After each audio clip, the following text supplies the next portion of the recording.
resource អ្នកទាំងអស់គ្នាស្វាគមន៍មកកាន់ ICT Learning ចឹងថ្ងៃនេះខ្ញុំនឹងលើកយកមេរៀនមួយយកមកបង្ហាញអ្នកទាំងអស់គ្នាដែលវាសំខាន់សម្រាប់សិស្សដែលគាត់ចង់រៀនជំនាញ IT ហើយក៏ដូចជានិស្សិត IT ថ្មីៗផងដែរចឹងថ្ងៃនេះមេរៀនដែលខ្ញុំលើកយកមករៀនគឺភាសាមួយដែលមានឈ្មោះថា HTML ចឹងហើយអឺមុននឹងចូលទៅដល់មេរៀនខ្ញុំចង់បញ្យល់អ្នកទាំងអស់គ្នាទាក់ទងជាមួយនឹង website បន្តិចwebsite វាមានពីរប្រភេទទី1 static website ហើយទី2គឺ dynamic website អញ្ចឹងរវាង static website និង dynamic website វាខុសគ្នាដូចគ្នា static website គឺជា website ដែលមានតែមួយទេ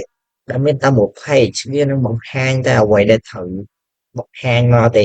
វាអត់មានជាការស្ទាត់ទុកទិន្នន័យឬមួយក៏ទាញយកទិន្នន័យអីទេរីឯ dynamic website វិញគឺជា website ដែលអាចបត់បែនបានវាមានច្រើន page អញ្ចឹងទៅហើយវាមានទាំងការស្ទាត់ទុកទិន្នន័យឬមួយក៏ការទាញយកទិន្នន័យជាដើមអញ្ចឹងសម្រាប់អ្នកដែលគាត់ចង់រៀននៅ web application អីផ្សេងៗគាត់តែងតែស្គាល់ហើយនៅ3ភាសាជាស្ដែងទៅនៅពេលដែលរៀន IT យើងតែងតែជួបហើយនៅ3ភាសាដែលជាមូលដ្ឋានគ្រឹះរបស់យើងហ្នឹងគឺ HTML CS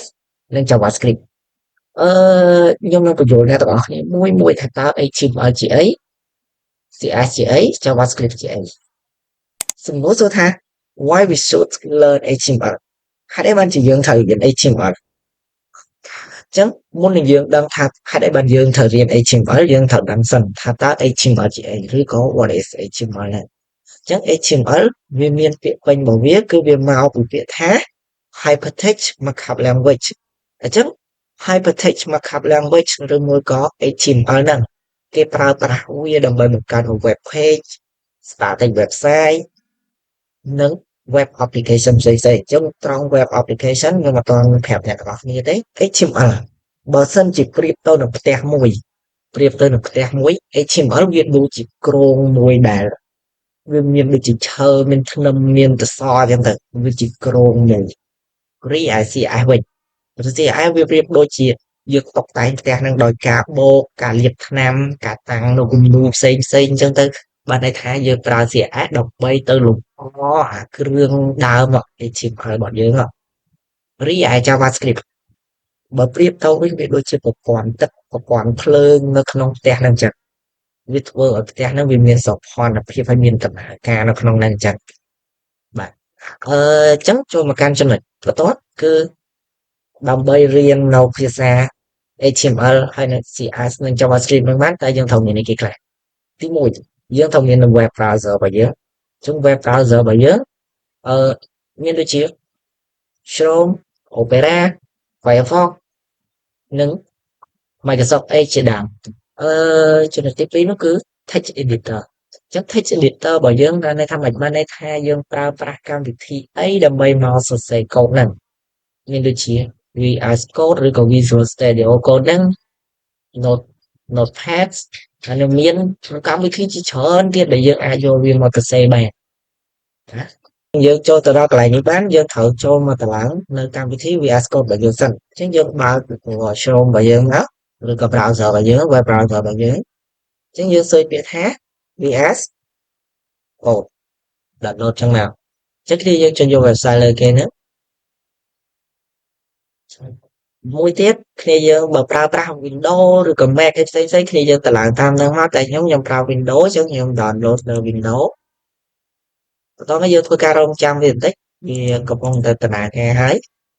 បន្ទាប់ពីយើងបានតម្លើងពេញរួចរាល់យើងធ្វើការ set up វាអញ្ចឹងធ្វើការ set up យើងចូលមកបើកកន្លែងហ្នឹងមកយើងចុច double click នៅលើ file មួយហ្នឹងបានថាចុចមកស្ដាំពីរដងនៅពេលដែលខ្ញុំនិយាយ double click ចុច I accept នេះចុចមកបន្តមកទៀត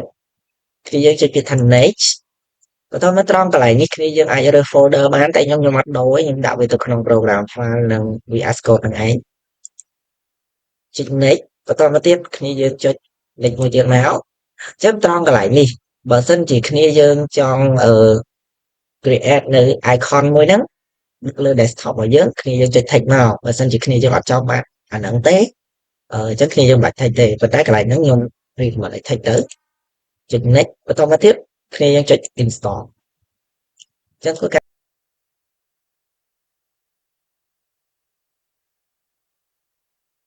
ចឹងនៅពេលដែលយើង install រួចរាល់យើងចុចពាក្យថា finish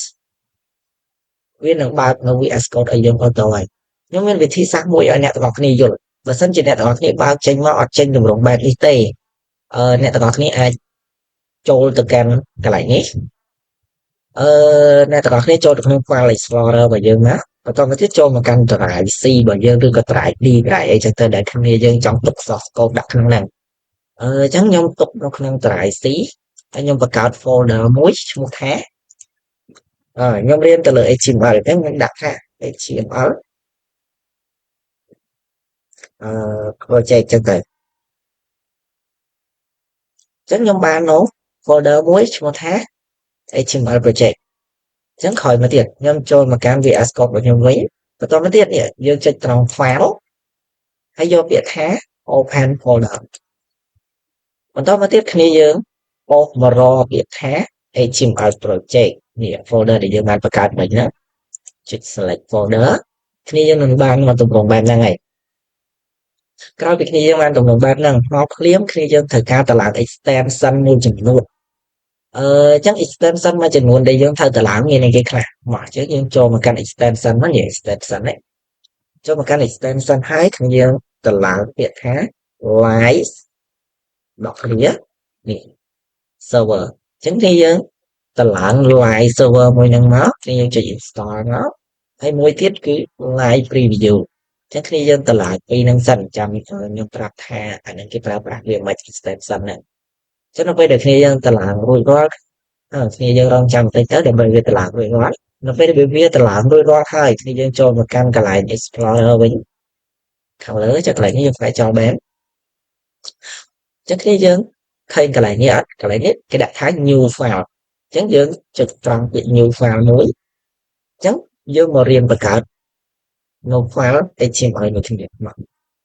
ឧទាហរណ៍នេះគឺជា part 1ដែលយើងត្រូវរៀនអញ្ចឹងខ្ញុំធ្វើការដាក់ថា part 1 dot នេះយើងបង្កើតនៅ file HTML យើងត្រូវដឹង extension របស់វាគឺ .html អញ្ចឹងគ្នាយើងដាក់ .html មកបន្តមកទៀតគ្នាយើងចុច enter បាទអញ្ចឹងមុននឹងយើងទៅសិក្សាទៅលើភាសា HTML យើងត្រូវទៅយល់អំពី structure របស់ HTML ជាមុនសិនលើ structure របស់ HTML អញ្ចឹងវាប្រៀបដូចជាដើមឈើមួយអញ្ចឹងគ្នាយើងឃើញមាន HTML អញ្ចឹង HTML វាបែងចែកចេញជាពីរវាមាន head ហើយនិង body អញ្ចឹងរង្វង់នៅក្នុង head វាមាន title ហើយនៅក្នុង body វាមានផ្សេងគ្នាឬវាមាន h1 h2 h3 អញ្ចឹងទៅឬក៏ paragraph ឬក៏ខ្វះអីចឹងទៅបើប្រៀបទៅវាដូចជាដើមឈើមួយវាមានមែកពីរហើយមែកហ្នឹងវាផ្លែចេញផ្សេងគ្នាអញ្ចឹងណាមកអញ្ចឹងខ្ញុំមកបញ្យល់អឺចំណុចលើគេគឺ doc tag HTML នេះវាគ្រាន់តែជា tag របស់ HTML ទេអ្វីដែលយើងត្រូវមើលបំផុតគឺ HTML tag HTML នេះឃើញវាមាន tag ពីរមាន tag បើកនិង tag បិទអញ្ចឹង HTML នៅក្នុង HTML វាមានពីរវាមាន head ហើយនិង body head ហើយនិង body អញ្ចឹងនៅក្នុង head វាមាន title ជាចំណងជើងរបស់ website របស់យើងដូចជា static website ខ្លះមានដូចជាwww.webpage.com ឬមួយក៏ page1.com ឬមួយក៏ homepage.com អញ្ចឹងទៅនៅក្នុង body នេះវាមានពីរវាមាន h1 ឬមួយក៏វាមានអីច្រើនទៀតអញ្ចឹងទៅវាមិនមានតែពីរទេអញ្ចឹងខ្ញុំបញ្យល់ឡើងហ្នឹងតោះយើងទៅអនុវត្តនៅលើ VS Code របស់យើងបាទអញ្ចឹងអ្វីដែលយើងចូលមកដំបូងយើងត្រូវមើលគ្នាយើងចុច HTML example HTML អញ្ចឹងនៅពេលដែលគ្នាយើងចុច tab វានឹង load tag បើក HTML មួយនិង tag បិទ HTML មួយអូខេអញ្ចឹងគ្នាយើង enter មកវិញយើងដឹងហើយថានៅក្នុង HTML វាមាន head ហើយនិង body អញ្ចឹងយើងសរសេរពាក្យថា head អញ្ចឹង head យើង tab វាមកទៀតណាវា load ពី tab វាមាន head បើកហើយនិង head បិទអូខេអញ្ចឹងមកក្នុងមួយទៀតវាមានមួយគិតមួយទៀតវិញវាមាន body អញ្ចឹង body យើង enter មួយទៀតណាអញ្ចឹងយើងឃើញថានៅក្នុង body យើងមាន head ហើយនិង body ដែលវាស្ថិតនៅក្នុង HTML អញ្ចឹងយើង tab មកវិញយើងដឹងថានៅក្នុង head នៅក្នុង tag head ហ្នឹងវាមាន title អញ្ចឹងយើងសរសេរមក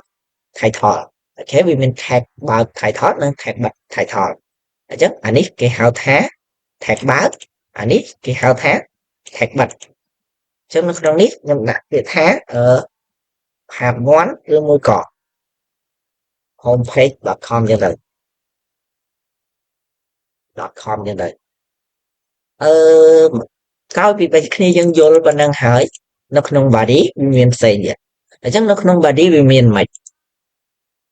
នៅក្នុង body របស់យើងទៅសេអីវាចេញហ្នឹងយល់អត់យើងទៅសេអីវាចេញហ្នឹងវាប្រៀបដូចជាយើងទៅសេពាក្យថាពាក្យប្រចាំតកូលរបស់អ្នករៀន IT គឺ hello world អូខេនៅពេលដែលយើងទៅសេ hello world យើងចង់ដឹងថាវាចេញមិននេះខ្ញុំបញ្យល់ទៅលើ extension មុនហ្នឹងដែលយើងបានទៅឡើងទីមួយគឺ live preview អញ្ចឹង live preview មកមើលកន្លែងនេះយើងមកមើលនៅកន្លែងនេះយើងឃើញពាក្យណាកន្លែងហ្នឹងអត់អាហ្នឹងគឺជា show preview ឬក៏ live preview បានន័យថានៅក្នុង page របស់យើងនេះវារានចេញមករបៀបហ្នឹងឃើញអត់វារានចេញមករបៀបហ្នឹងប៉ុន្តែបើសិនជាយើងចង់ទៅមើលនៅ page ពេញហ្មងយើងចង់ដឹងថាតើនៅក្នុងbrowser របស់យើងវារានទៅចេញរបៀបណាអញ្ចឹងយើងចុចពាក្យថា go to live go to live យើងចុចពាក្យ go to live មកការរងចាំ template អញ្ចឹងវានឹង load មកនេះយើងឃើញពាក្យ hello ហ្នឹងអត់នេះ hello បាទអញ្ចឹងបើយើងចង់កែកូដនឹងកែអីនឹងទៀតយើងត្រូវធ្វើម៉េចបាទអញ្ចឹងខ្ញុំតម្លាក់វាសិនមកបន្តមកទៀតខ្ញុំដាក់ថា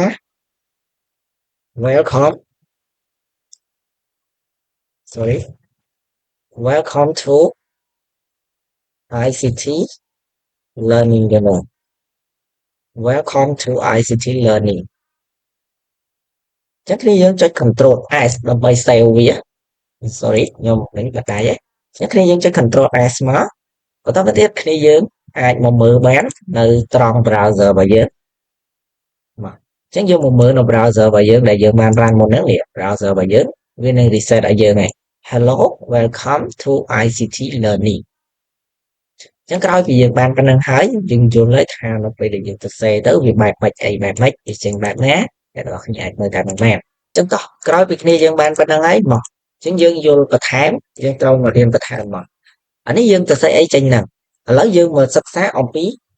វិញយើងឃើញពាក្យថាគេដាក់ថា H1 ទៅហ៎អញ្ចឹងយើងចង់ដឹងថា H1 H2 H3 នឹងជាអីគេទៅអញ្ចឹងវាជា tag អញ្ចឹងជា tag របៀបម៉េច example ទៅសេថា H1 អញ្ចឹងយើង tab មកវា load tag បើក H1 និង tag បិទ H1 អញ្ចឹង tag បើក H1 គេទៅសេអញ្ចឹងគេទៅសេថាបើក H1 បិទវិញតែដល់ពេល tag បិទបើក slash H1 ហើយនឹងបិទវិញឃើញអត់អញ្ចឹងនៅក្នុងនេះគឺយើង example ទៅសេថាI love you yeah បន្តមកទៀតគ្នាយើងមកមើលបន្តខ្ញុំអាច copy បានទេមក A1 A2 A3 អញ្ចឹងទៅមកអញ្ចឹងមកមើលយើងកែកន្លែងនេះមកទៅជា H H2 អូខេអញ្ចឹងកន្លែងនេះទៅជា H2 ដែរកំឡុងពេលដែលគ្នាយើងកែកូដយើងអាចបើកនៅ live preview របស់យើងមើលបានអញ្ចឹងវាចេញមករបៀបហ្នឹងអានេះគឺជា tag H1 H2 H3 H4 របស់យើងគឺ I love you អញ្ចឹងវាដេញវាធំបន្តិចបានន័យថា H1 វាធំជាង H2 H2 វាធំជាង H3 H3 វាធំជាង H4 ហ្នឹងឯងចុះវីដេអូយើងភាគទី1មកដល់ត្រឹមនេះក៏បានបញ្ចប់ដូចគ្នាហើយអរគុណសម្រាប់ការឆ្លងពេញចិត្តរបស់អ្នកទាំងអស់គ្នាហើយសម្រាប់វីដេអូភាគទី2ខ្ញុំនឹងផុសនៅម៉ោង7ព្រឹកនៅថ្ងៃស្អែកអរគុណច្រើនជម្រាបលា